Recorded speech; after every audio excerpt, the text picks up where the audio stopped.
ஹல்லேலூயா ஸ்தோத்திரம். நம்ம வந்து 5 வார்த்தைகள் பார்த்தோம். இப்போ வந்து ஆறாவது வார்த்தை என்னன்னாக்கா முடிந்தது. எடுத்தவர்கள் வாசிப்போம். யோவான் எழுதின சுவிசேஷம் 19ஆம் அதிகாரம் 30ஆம் வசனம். காடியை வாங்கின பின்பு முடிந்தது என்று சொல்லி தலையை சாய்த்து ஆவியை ஒப்பு கொடுத்தார். ஆமென். இயேசு வந்து காடியை வாங்கின பின்பு, அந்த காடினாக்கா அது எப்படின்னாக்கா ஒரு கசுப்பு நிறைந்த ஒரு தண்ணீர் என்று நம்ம வந்து பார்க்கிறோம். அந்த காடி அப்போ வந்து நம்மளுடைய வாழ்க்கையில வந்து வியாதி என்ற ஒரு காடி இருக்கிறது, கடன் என்ற ஒரு காடி, நம்மளுடைய வாழ்க்கையை வந்து கசந்து போயிருக்கிறது.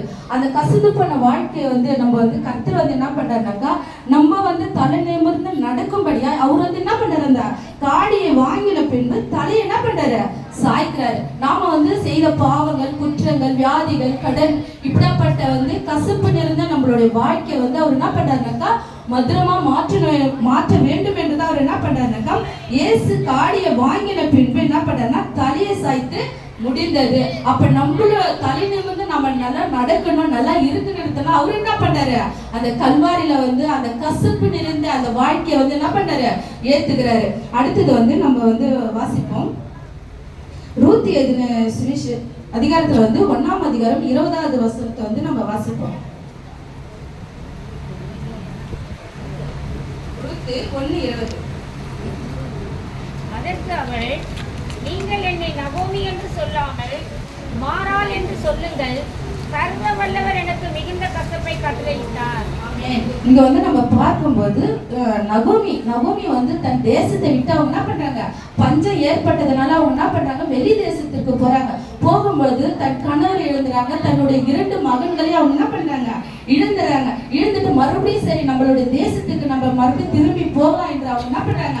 திரும்பி வரும்போது அந்த ஊர் ஜனங்க சொல்றாங்க, நகோமி வந்திருக்காங்க. அப்போ வந்து நகோமி வந்து அந்த இடத்துல வந்து என்ன சொல்றாங்கன்னாக்கா, அந்த வசனத்தை மறுபடியும் வாசிங்க.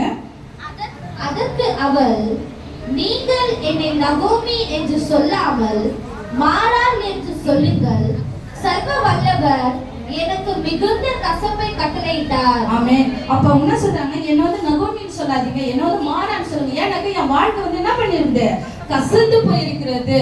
என் வாழ்க்கை வந்து என்ன கட்டிட்டு கசந்து மாறானாக்கா அது வந்து கசுப்புன்னு இருந்து அப்படிப்பட்ட வாழ்க்கை நான் வாழ்ந்திருக்கேன். என்ன வந்து என் பேரிட்டு சொல்லாதீங்க, நான் மாறான்னு சொல்லுங்க. எனக்கு என் வாழ்க்கை வந்து அப்படி கசந்து போய், அதுதான் கர்த்தர் என்ன சொன்னா, அந்த கசந்த காடி என்ன பண்றாரு, அவரு வாங்கிட்டாரு. ஆனா என்ன சொல்றாங்க, என் வாழ்க்கை வந்து என்ன பண்ணிருக்குது, கசந்து போயிருக்கிறது. என்ன வந்து நகோமி என்று சொல்லாம என்ன சொல்லுங்க, மாறா என்று சொல்லுங்க அப்படி என்று சொல்றாங்க. அது அடுத்தது வந்து நம்ம வாசிப்போம். யாத்திராகம் வந்து 15:23 வந்து நம்ம வாசிப்போம். அவர்கள் மாராவிலே வந்தபோது மாராவின் தண்ணீர் கசப்பாய் இருந்ததினால் அதை குடிக்க அவர்களுக்கு கூடாதிருந்தது. அதனால் அவ்விடத்துக்கு மாறா என்று பெயரிடப்பட்டது. ஆமென். அவங்க வந்து இஸ்ரவேல் ஜனங்கள் வந்து வரும்போது அவங்களுக்கு ரொம்ப தாகத்தோடு இருக்கிறாங்க. தாகத்தோடு இருக்கும்போது தண்ணீர் குடிக்கலான்னு போகும்போது அந்த இடத்துல தண்ணீர் இருக்குது, ஆனா என்ன பண்ண முடியல, குடிக்க முடியல. ஏன்னாக்கா அது என்ன பண்ணுது, கசப்பு நிறைந்ததா இருக்குது. அப்ப அந்த கசப்பு நிறைந்த தண்ணி வந்து நம்ம எப்படி குடிக்கிறது என்ன பண்றாங்கனாக்கா மோசே கிட்ட போயிட்டு என்ன பண்றாங்க, முறையிடுறாங்க, இதை நாங்க எப்படி குடிப்போம் அப்படின்னு. அப்ப மோசே வந்து கர்த்தரிடத்துல போய் கேட்கும்போது கர்த்தர் என்ன சொன்னா, அந்த மரத்தை வெட்டி என்ன பண்ண, அந்த தண்ணீர்ல போடு.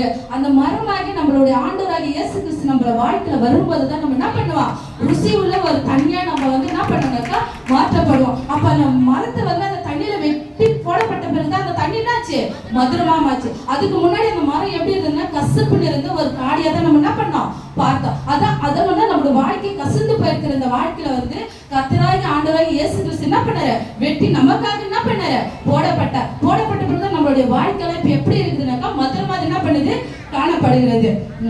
அடுத்தது வந்து நம்ம வாசிப்போம். அது யாத்திராகம் வந்து 15 வந்து 27 வந்து வாசிப்போம். பின்பு அவர்கள் ஏரிமுக்கு வந்தார்கள். அங்கே 12 நீரூற்றுகளும் 70 பேரீச்ச மரங்களும் இருந்தது. அங்கே தண்ணீர் அருகே பாளையம் இறங்கினார்கள். ஆமென். இங்க வந்து நம்ம பார்க்கும்போது என்னன்னாக்கா 12 நீரூற்றுகள். அப்ப 12 என்பது வந்து பரிபூரணத்தை வந்து என்ன பண்ணுதுன்னா நம்மளுக்கு காட்டுகிறது. 12 கோத்திரங்கள், 12 மாதங்கள், 12 சீஷர்கள். அப்ப வந்து கர்த்தர் வந்து அந்த இடத்துல என்ன பண்றாங்க, ஒரு பரிபூரணத்தை காட்டுறாரு. அப்ப பரிபூரணா இங்க வந்து இந்த 12 நீரூற்றுகள் வந்து என்ன பண்றாருன்னா கர்த்தர் வந்து என்ன பண்றாரு காண்பிக்கிறாரு. அப்புறம் அடுத்தது வந்து நம்ம வந்து வாசிப்போம். யோவான் எழுதின சுவிசேஷம் 17ஆம் அதிகாரம் 4ஆம் வசனம் வாசிப்போம். பூமியிலே நான் உம்மை மகிமைப்படுத்தினேன், நான் செய்யும்படி நீர் எனக்கு நியமித்த கிரியையை செய்து முடித்தேன். ஆமென். இங்க வந்து ஏசப்பா வந்து என்ன சொல்றாருன்னா பிதாவை பார்த்து சொல்றாரு. அந்த வசனத்தை நீங்க மறுபடியும் வாசிங்க. பூமியிலே நான் உம்மை மகிமைப்படுத்தினேன், நான் செய்யும்படி நீர் எனக்கு நியமித்த கிரியையை செய்து முடித்தேன். ஆமென். அப்ப பிதாவை பார்த்து சொல்றாரு, நீங்க வந்து நான் வந்து என்ன பண்ணலாம் மகிமைப்படுத்தும்படியா நீர் எனக்கு செய்து என்ன பண்ற இந்த கிரியைகள் எல்லாம் நான் என்ன பண்றேன் செய்து முடிச்சுட்டுன்னு பிதாவை பார்த்து என்ன பண்றாரு ஏசப்பா வந்து சொல்றாரு. அப்ப என்ன சொல்றாருன்னாக்கா அந்த வசனத்தை மறுபடியும் வாசிங்க. பூமியிலே நான் உம்மை மகிமைப்படுத்தினேன், நான் செய்யும்படி நீர் எனக்கு நியமித்த கிரியையை செய்து முடித்தேன். ஆமென். அப்ப வந்து பிதாவானவர் வந்து குமாரனுக்கு வந்து நியமித்து கொடுத்த அந்த கிரியை என்ன பண்றாரு அவரு செய்து முடிச்சுட்டேன்னு சொல்லிட்டு என்ன பண்றாரு சொல்றாரு. ஆனா அதுக்குதான் ஏசப்பா சொல்றாரு, நான் வந்து என்ன பண்றேன் பிதாவினுடைய கிரியைகள் எல்லாம் வந்து செய்து முடிச்சுட்டேன். அவர் வந்து நமக்காக எல்லாமே முடிச்சுட்டார். நாம அவருக்காக நாம என்னத்தை முடிச்சிருக்கோம் இது வரைக்கும்? நம்ம எதுவுமே கிடையாது அவருக்காக. நம்மளுடைய ஆவி ஆத்மா சரீரம் எதுவுமே அவருக்குன்னு நம்ம கொடுத்தது கிடையாது. நம்மள முழுமையா அவருக்கு அர்ப்பணித்தது கிடையாது. ஆனா அவரு வந்து என்ன பண்ணாருன்னா நம்ம